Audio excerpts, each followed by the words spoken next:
인천의 자동차 부품 제조 공장에서 마지막 출근 날을 아직도 생생히 기억합니다.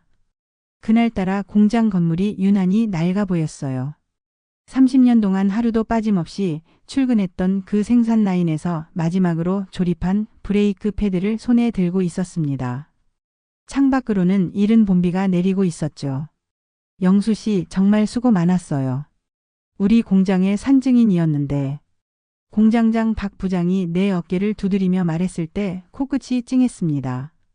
한 번도 눈물 보인 적 없었는데 그날은 왜 그리 감정이 북받쳤는지 모르겠습니다. 지각 한 번 없이 30년을 일했다는 것이 제 자부심이었습니다. 비가 오나 눈이 오나 아파도 개근상을 놓친 적이 없었죠.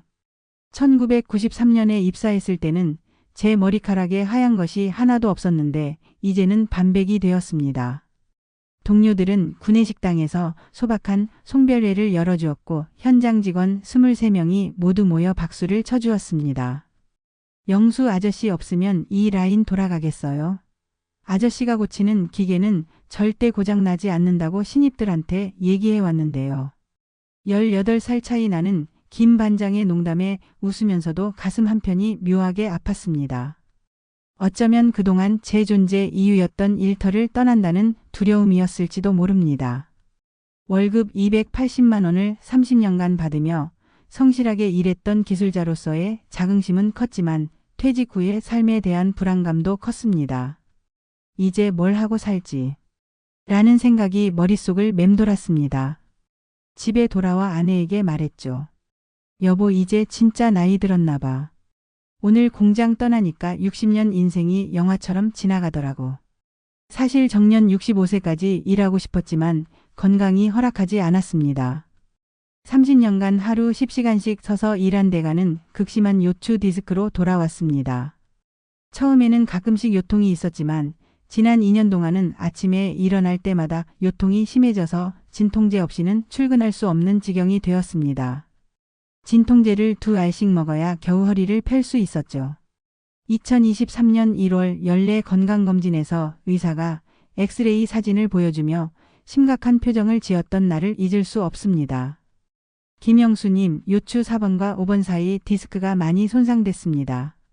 수술을 권해드리지만 나이가 있으시니 부작용 위험도 있습니다. 지금이라도 일을 그만두고 쉬시는 게 좋겠어요. 의사의 권고를 듣고 63세에 조기 은퇴를 결정했습니다. 디스크 수술은 두려워 거부하고 물리치료와 약물치료를 병행하기로 했습니다. 공장에서 일하던 친구 중 둘은 디스크 수술 후 합병증으로 더 고생했던 이야기를 들어서 수술은 정말 마지막 수단으로 생각했습니다. 인사팀에서는 퇴직 과정에서 산재 처리를 도와주어 치료비 지원을 받을 수 있었고 30년 근무에 대한 퇴직금 8,400만 원을 받았습니다. 퇴직금 통장을 들고 집에 돌아오던 날 아내와 함께 식탁에 앉아 이 돈으로 앞으로 어떻게 살아야 할까? 계산기를 두드리며 밤을 지새웠습니다. 국민연금은 65세부터 받을 수 있으니 그때까지 2년은 퇴직금으로 버텨야 했습니다.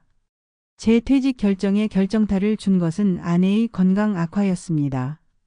평소 당뇨가 있던 아내는 2022년 겨울 어느 날 갑자기 이상하게 행동하기 시작했습니다.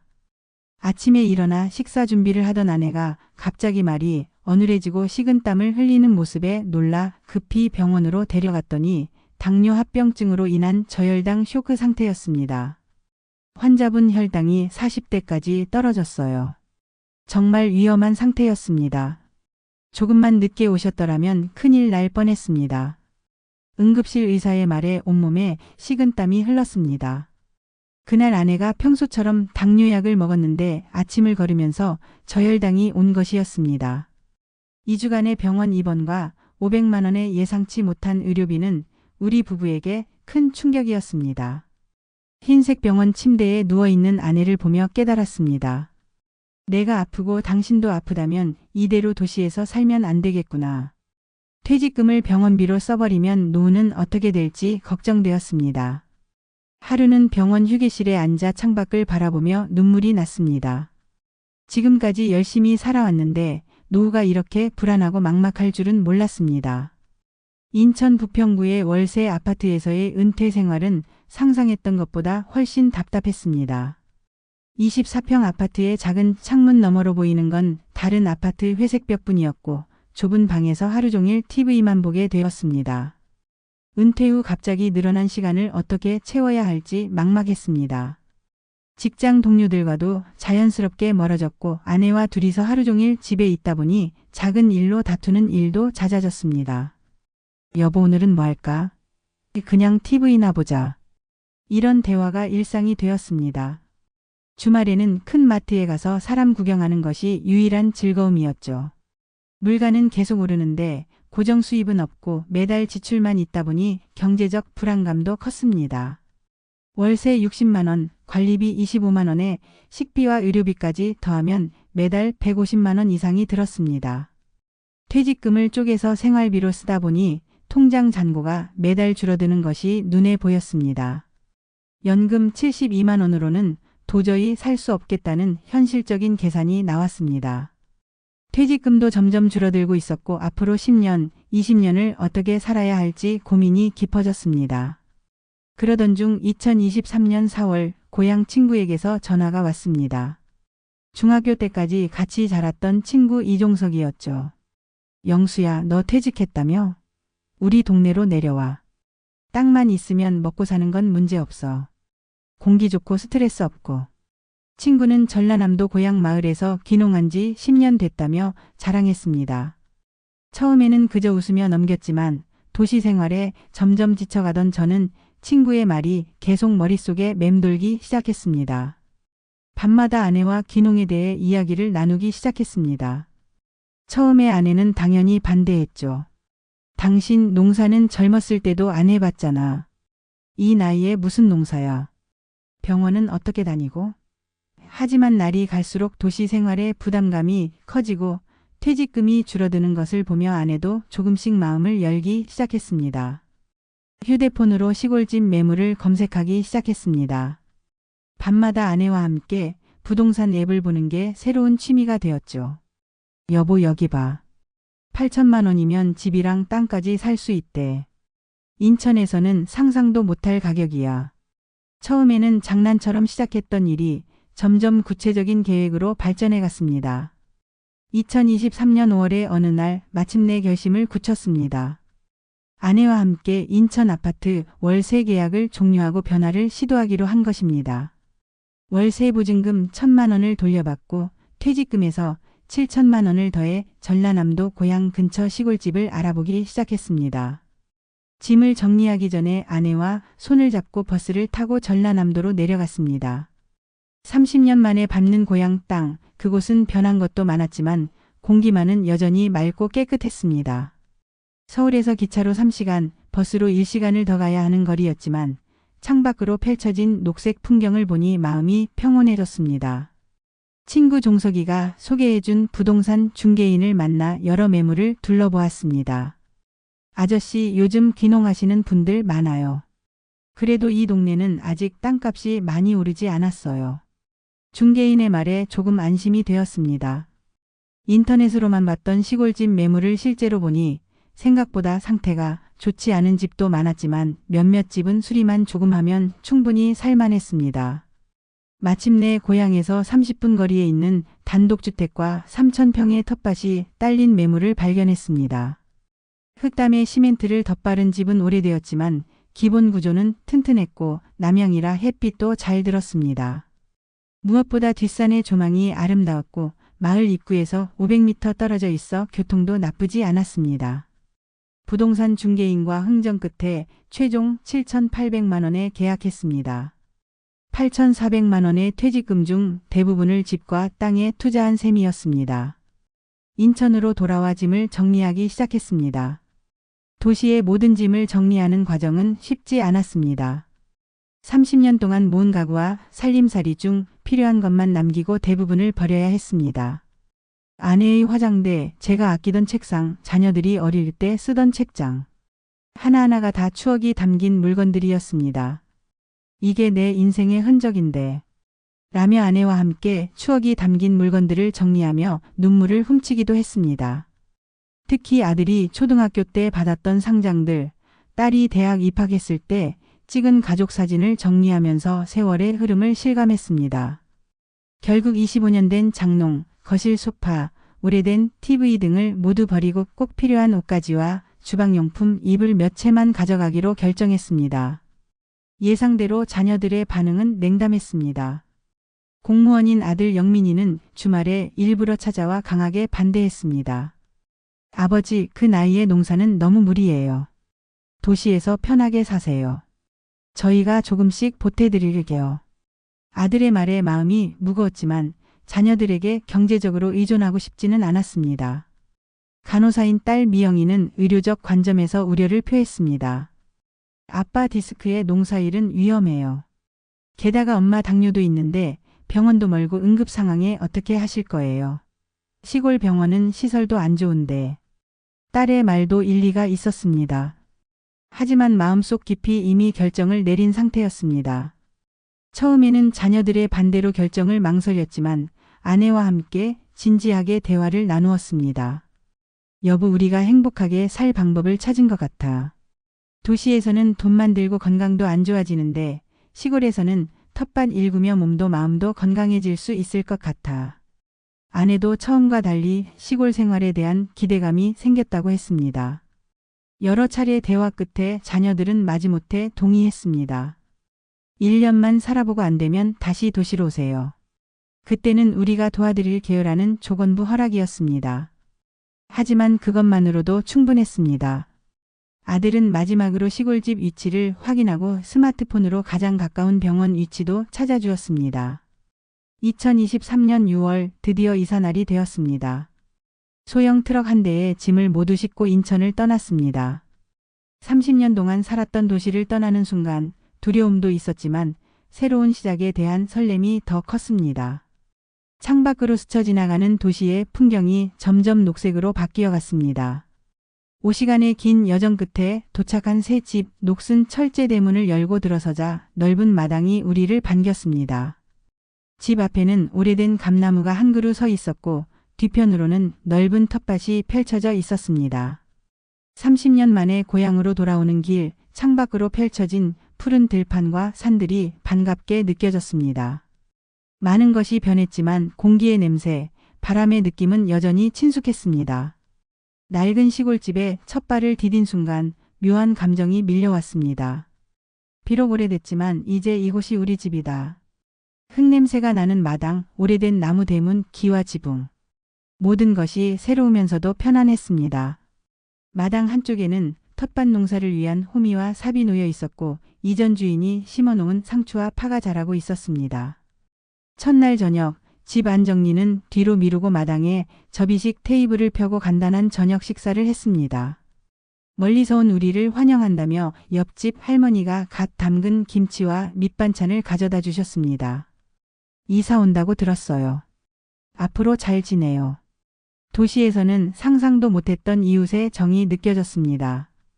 저녁이 되자 도시에서는 경험할 수 없었던 고요함이 찾아왔습니다.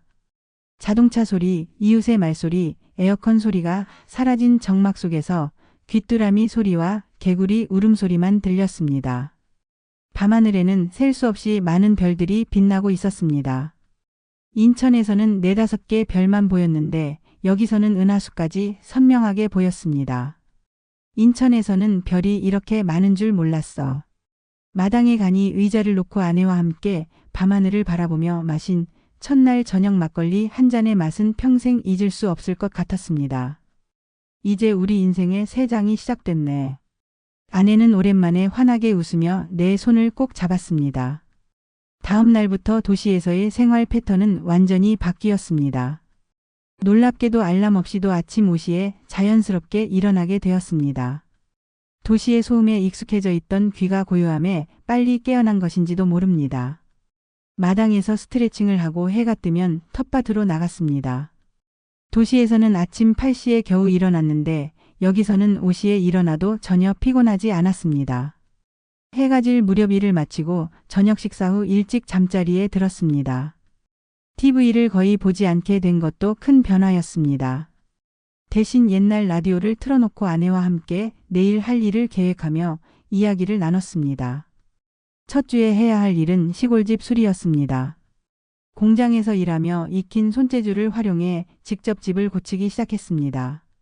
손재주가 있으니 돈 들일 필요 없어.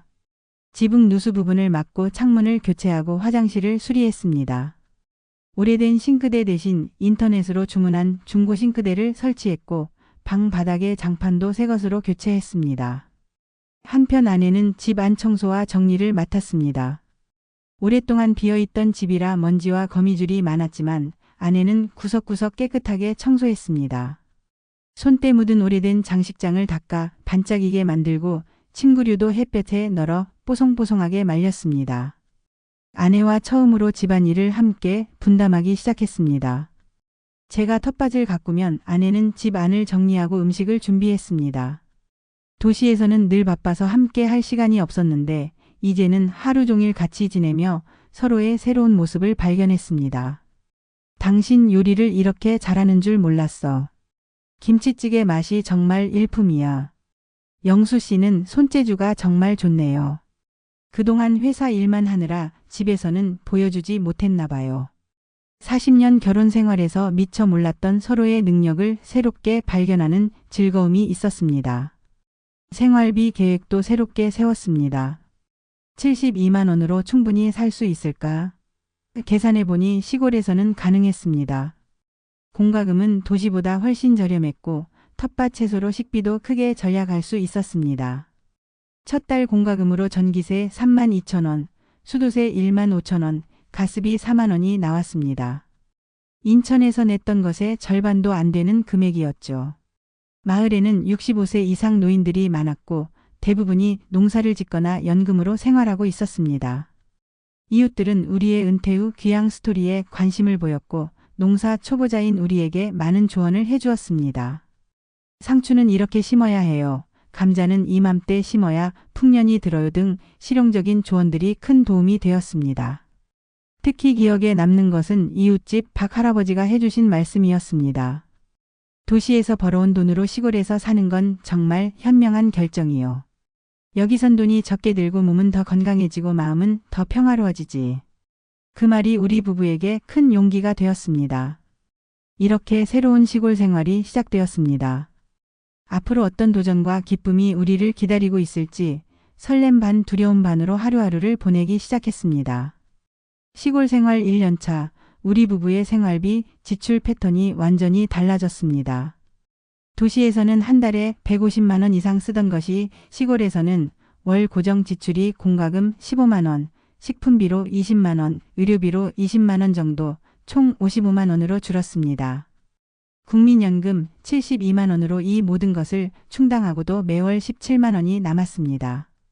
처음으로 돈을 모을 수 있다는 사실이 신기했습니다. 이 변화의 핵심은 텃밭 농사였습니다. 집 뒤편의 3,000평 텃밭에서 우리는 상추, 고추, 토마토, 가지, 오이, 감자, 고구마, 무, 배추, 시금치, 대파, 쪽파, 양파, 마늘, 당근, 호박, 어자세하게 장아찌용 오이, 열무, 들깨, 깻잎까지 20여 종류의 채소를 직접 길렀습니다. 농사 초보자가 이렇게 다양한 작물을 한꺼번에 시작한 것은 무모한 도전이었지만 그만큼 열정이 넘쳤죠. 어느 날 저녁 아내와 함께 식탁에 앉아 오늘 지출 내역을 계산해 보았습니다. 여보 도시에서 살 때는 상추 한 봉지에 4,000원씩 주고 사 먹었는데 지금은 한 끼에 상추 한 바구니를 따서 먹어도 돈이 안 들어요. 전문가는 아니지만 대략 계산해 보니 텃밭 수확물로 연간 약 150만 원의 식비를 절약하고 있었습니다. 특히 놀라웠던 것은 난방비였습니다. 도시 아파트에서는 겨울철 난방비가 30만 원씩 나왔는데 시골집에서는 전기장판과 전기 히터로 필요한 공간만 데우니 10만 원도 안 나왔습니다. 물론 추운 날도 있었지만 두꺼운 이불을 덮고 아내와 나란히 누우면 따뜻함이 몸과 마음을 모두 데웠습니다. 남는 17만 원으로는 취미생활과 손주들 용돈을 마련했습니다. 한 달에 한 번은 읍내버스를 타고 나가 시장에서 장을 보고 분식집에서 떡볶이도 사 먹고 문방구에서 손주들 선물도 샀습니다. 많지 않은 돈이지만 알뜰하게 쓰니 모자라지 않았습니다. 2023년 12월 처음으로 적금도 시작했습니다. 월 10만 원짜리 1년 적금이지만 도시에서는 상상도 못했던 일이었습니다. 풍족하진 않지만 부족하지 않다는 말이 실감났습니다. 도시에서 느꼈던 경제적 압박감이 사라지니 마음이 한결 가벼워졌습니다. 퇴직금에서 시골집을 산 후 남은 600만 원도 거의 손대지 않고 비상금으로 보관할 수 있었습니다. 하지만 농사 경험이 전혀 없는 도시 부부의 첫 텃밭 도전은 결코 쉽지 않았습니다. 씨앗 심는 시기부터 물 주는 양까지 모든 것이 낯설었습니다. 인터넷으로 농사 정보를 찾아보기도 했지만 실제로 해보니 책과 현실은 달랐습니다. 2023년 7월의 어느 폭염일 텃밭에서 처음으로 좌절을 경험했습니다. 아침부터 저녁까지 땡볕에서 일했더니 머리가 어지럽고 구토 증상까지 나타났습니다. 열사병이었습니다. 이렇게 어려울 줄 몰랐어. 라며 소파에 누워 탈진한 저를 보며 아내는 걱정스러운 표정을 지었습니다. 여보, 무리하지 마세요. 조금씩 하면 되잖아요. 그날 저녁 아내와 진지한 대화를 나눴습니다. 우리는 성공한 농부가 되려는 게 아니라 건강하게 자급자족하며 살려는 거니까 욕심내지 말자. 할 수 있는 만큼만 하자. 이 원칙을 세운 후로는 무리하지 않고 조금씩 농사 기술을 배우기 시작했습니다. 다행히 이웃 농부들이 기꺼이 도움을 주었습니다. 특히 옆집의 박성근 할아버지는 40년 경력의 농부로 저희 부부에게 농사의 기본을 가르쳐 주셨습니다. 젊은 사람보다 배움이 빨라요. 진심이 보여서 더 도와주고 싶네요. 라며 칭찬해 주시는 박 할아버지의 말씀에 용기를 얻었습니다. 2023년 8월 어느 날 박 할아버지가 갑자기 호미와 삽을 들고 우리 텃밭에 오셨습니다. 오늘은 내가 가르쳐 줄 테니 잘 봐요. 그날 하루 박 할아버지는 우리에게 고추밭 관리법부터 무 심는 방법까지 실전 교육을 해주셨습니다. 고추는 물을 너무 많이 주면 안 돼요. 배추는 벌레가 생기기 쉬우니 이렇게 관리해야 해요. 그날 배운 것을 저는 꼼꼼히 수첩에 적어두었습니다. 첫 번째 실패는 비료와 농약 사용이었습니다. 텃밭 농사를 시작하며 너무 빨리 수확하고 싶은 마음에 화학 비료를 과도하게 사용했습니다. 그 결과 상추가 하룻밤 사이에 시들어버렸고 고추도 잎이 누렇게 변했습니다. 또한 농약 희석 비율을 잘못 계산해 고추와 가지가 말라 죽는 실패도 겪었습니다. 이 실패를 통해 우리는 방향을 전환했습니다. 우리가 먹을 것, 건강하게 키우자는 철학이 생겼습니다. 화학 비료 대신 퇴비를 사용하기로 결정했고 농약 대신 친환경 방제법을 배웠습니다. 마늘과 고추를 물에 담가 만든 천연 살충제, 목초액, 현미식초 등을 활용했습니다. 박 할아버지는 건강한 흙이 건강한 작물을 만든다며 퇴비 만드는 법도 가르쳐 주셨습니다. 음식물 쓰레기와 낙엽, 짚을 섞어 퇴비 상자를 만들고 주기적으로 뒤집어주면 몇 개월 후 좋은 거름이 된다는 것이었습니다. 직접 만든 퇴비로 기른 채소는 맛도 영양도 더 좋았습니다. 두 번째 해부터는 천연 퇴비와 친환경 방제법을 적용해 농사 기술이 향상되었습니다. 이제는 20여 종류의 채소를 성공적으로 재배할 수 있게 되었고 남는 작물은 이웃과 나누는 기쁨도 알게 되었습니다. 특히 깻잎과 고추는 우리 텃밭에서 가장 잘 되는 작물이었습니다. 시골 생활 6개월 후 건강검진을 위해 읍내병원을 찾았습니다. 최 원장님은 디스크 상태를 확인한 후 놀란 표정을 지었습니다. 김 씨, 디스크 상태가 많이 좋아졌네요. 약을 잘 드신 건가요? 아니요, 매일 텃밭에서 일해요라고 대답하자 의사는 더욱 놀라워했습니다. 텃밭 일이 좋은 운동이 되었네요. 계속 그렇게 하세요. 알고 보니 텃밭 농사가 일종의 물리치료 효과를 가져온 것이었습니다. 구부리고 일어서고 걷는 동작을 반복하는 가벼운 노동이 요추 근육을 강화시켰습니다. 공장에서 하루 종일 같은 자세로 일할 때는 계속 악화되던 디스크가 다양한 동작을 하는 농사일로 오히려 좋아진 것입니다. 이제는 허리 보조기 없이도 2시간 이상 일할 수 있게 되었고 진통제 복용 횟수도 크게 줄었습니다. 처음에는 하루 2번 먹던 진통제를 이제는 일주일에 한두 번만 먹을 정도로 호전되었습니다.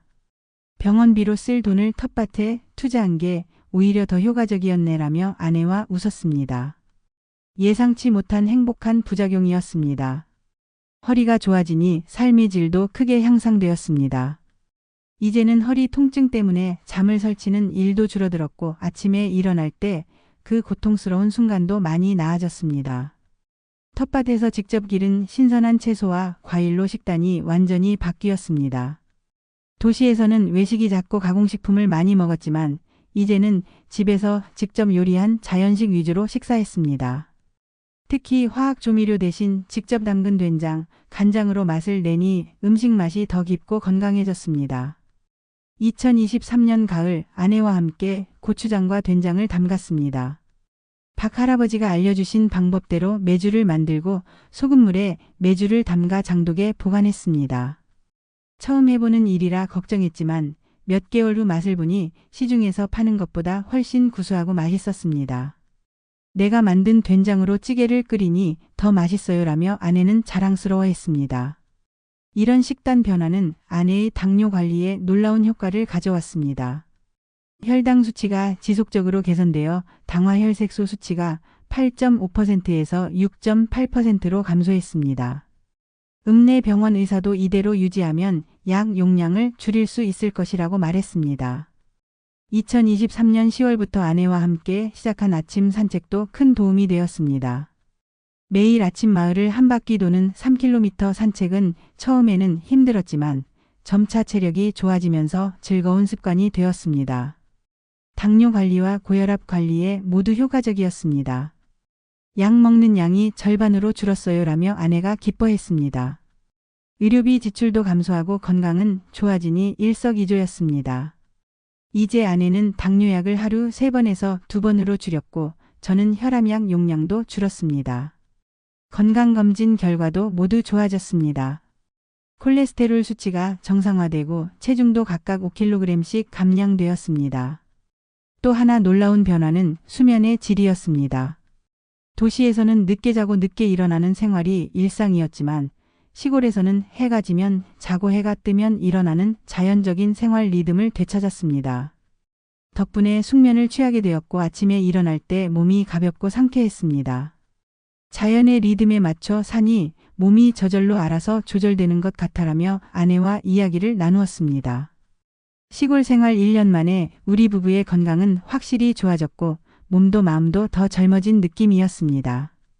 텃밭 농사에 익숙해지면서 2024년 봄부터는 수확량이 점점 늘어났고 두 사람이 먹기에는 너무 많은 채소와 과일이 생겼습니다.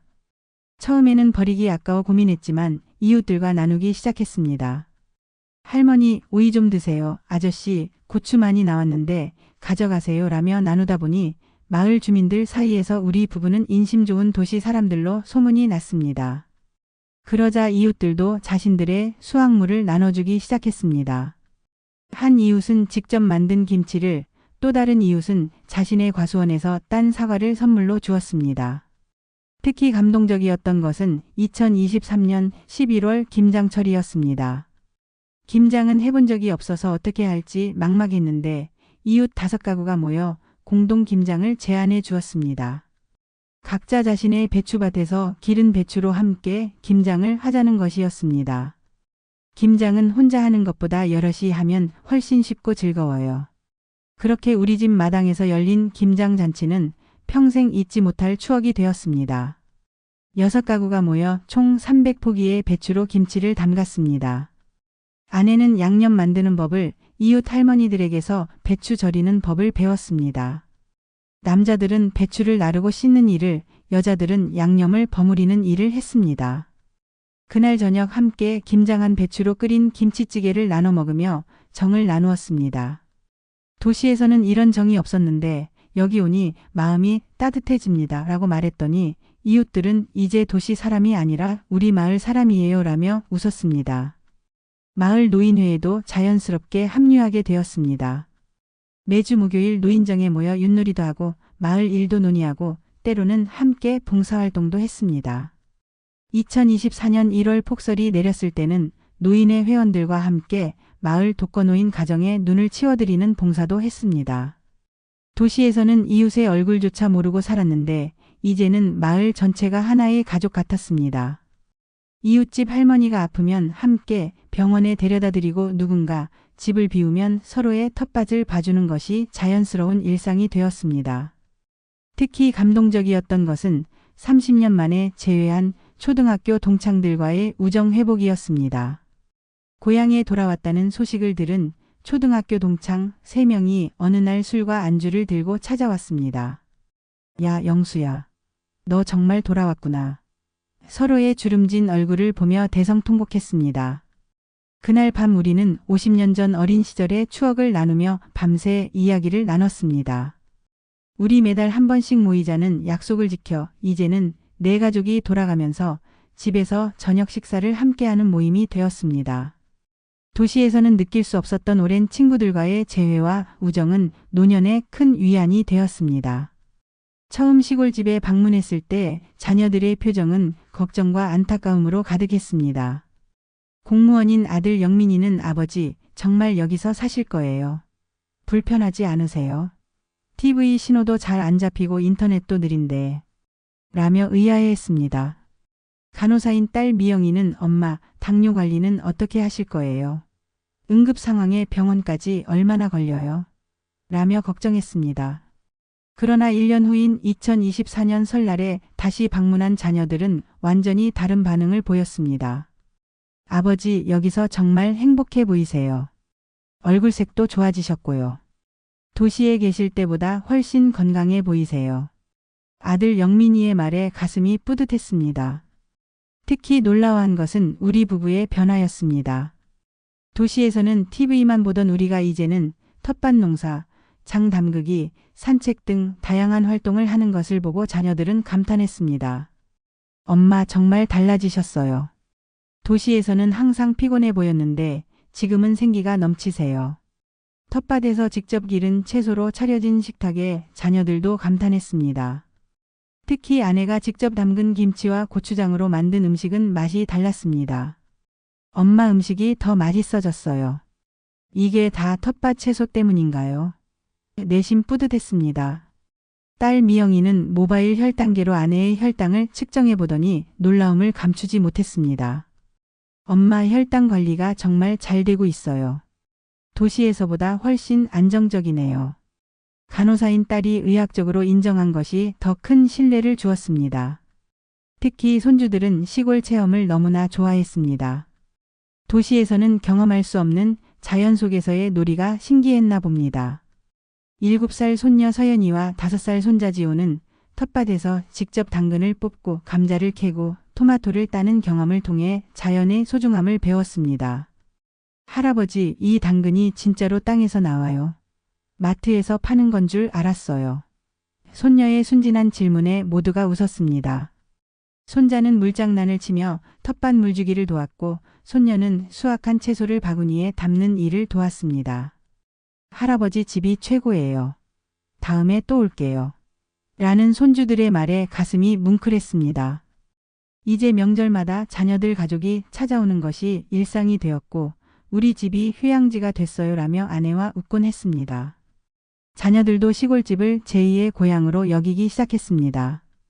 도시에서는 각자 TV를 보며 따로 시간을 보내던 저녁이 시골에서는 마당에 나란히 앉아 별을 보는 시간으로 바뀌었습니다. 40년 결혼 생활에서 처음으로 서로의 취미를 공유하기 시작했습니다. 해가 저물면 마당에 플라스틱 접이식 의자 2개를 나란히 놓고 앉아 하늘을 바라보며 하루를 마무리하는 것이 일상이 되었습니다. 여보, 저 별자리 보여? 저게 북두칠성이야. 영수 씨, 오늘 토마토가 빨갛게 익었더라고요. 내일 따서 샐러드 해 먹어요. 이런 소소한 대화가 이어지는 저녁 시간이 하루 중 가장 행복한 순간이 되었습니다. 아내는 제게 요리하는 법을, 저는 아내에게 목공의 기술을 가르쳐 주었습니다. 공장에서 일하며 익힌 손재주로 작은 목공소를 마당 한쪽에 만들어 화분대, 작은 의자 등을 만들기 시작했습니다. 아내는 처음에는 서툴렀지만 점차 실력이 늘어 함께 작은 정원 테이블을 만들었을 때는 성취감으로 가득 찼습니다. 함께 텃밭을 가꾸고 김장을 하고 된장을 담그는 과정에서 서로에 대한 존경과 감사의 마음이 깊어졌습니다. 어느 날 저녁 아내가 문득 고백했습니다. 당신과 함께 시골에 온 게 인생 최고의 결정이었어. 이렇게 평화롭고 행복할 줄 몰랐어. 그 말을 들은 순간 모든 결정이 옳았다는 확신이 들었습니다. 그렇다고 모든 날이 행복한 것은 아니었습니다. 2024년 1월 폭설로 집 지붕 일부가 무너지고 텃밭 비닐하우스가 찢어지는 어려움도 겪었습니다. 또 아내가 감기로 일주일 동안 앓아눕기도 했습니다. 하지만 이런 어려움조차 우리를 더 단단하게 만들었습니다. 폭설 피해는 마을 주민들과 함께 복구했고 아내가 아플 때는 제가 처음으로 설거지부터 빨래까지 모든 집안일을 도맡아 했습니다. 서로의 건강을 챙기는 것도 일상이 되었습니다. 아내의 당뇨약 복용 시간을 제가 챙기고 제 혈압약을 아내가 준비해두는 소소한 배려가 더 큰 의미로 다가왔습니다. 이제 남는 건 당신뿐인데 건강하게 오래 함께해요라는 말이 단순한 인사가 아닌 진심으로 느껴졌습니다. 시골 생활 7개월째였던 2024년 1월 아내가 갑자기 어지럼증을 호소했습니다. 병원에서 검사한 결과 다행히 큰 문제는 아니었지만 그날 밤 아내와 함께 누워 나눈 대화가 아직도 생생합니다. 여보, 만약 내가 먼저 가면 당신은 어떻게 할 거야? 아내의 질문에 가슴이 철렁했습니다. 당신 없으면 나도 살 이유가 없어. 함께 오래 살자. 100세까지. 그날 밤 우리는 평소보다 더 오랫동안 손을 꼭 잡고 잠들었습니다. 다음 날 아침 아내는 평소보다 일찍 일어나 텃밭에 나가 있었습니다. 오늘부터 더 건강하게 살기로 했어요. 100세까지 살려면 더 부지런해야죠. 시골에서의 3년 생활을 통해 행복의 의미를 다시 생각하게 되었습니다. 연금 72만 원으로도 충분히 행복할 수 있다는 것을 깨달았습니다. 필요한 것보다 가진 게 많으면 그것이 진정한 부자라는 철학이 생겼습니다. 도시에서 느끼던 경제적 압박감과 스트레스가 사라지니 비로소 삶의 여유와 즐거움을 느낄 수 있었습니다. 도시에서는 느끼지 못했던 계절의 변화와 자연의 아름다움이 큰 기쁨을 주었습니다. 봄에 피는 벚꽃, 여름의 푸른 잎사귀, 가을의 황금빛 들판, 겨울의 하얀 눈. 이 모든 것을 돈 주고도 살 수 없다는 것을 알게 되었습니다. 텃밭에 작물을 심고 그것이 자라서 열매를 맺는 과정을 지켜보는 기쁨은 그 어떤 취미보다 값진 것이었습니다. 물질적 풍요보다 중요한 것들, 마이너스 건강, 관계, 일상의 소소한 기쁨이 진정한 행복의 원천임을 깨달았습니다. 해가 뜨고 지는 것을 보며 직접 기른 채소를 먹으며 이웃들과 정을 나누며 느끼는 만족감은 어떤 돈으로도 살 수 없는 것이었습니다.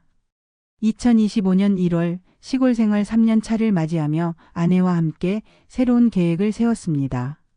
집 마당 한쪽에 작은 비닐하우스를 설치해 겨울에도 싱싱한 채소를 키우고 텃밭에 블루베리 나무를 심어 손주들이 왔을 때 직접 따먹을 수 있게 하자는 계획입니다.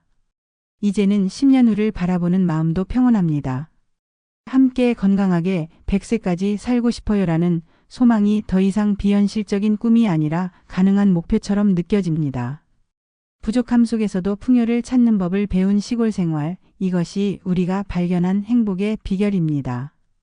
돈이 중요한 게 아니라 어떻게 사느냐가 중요하다는 진리를 몸소 체험하고 있습니다.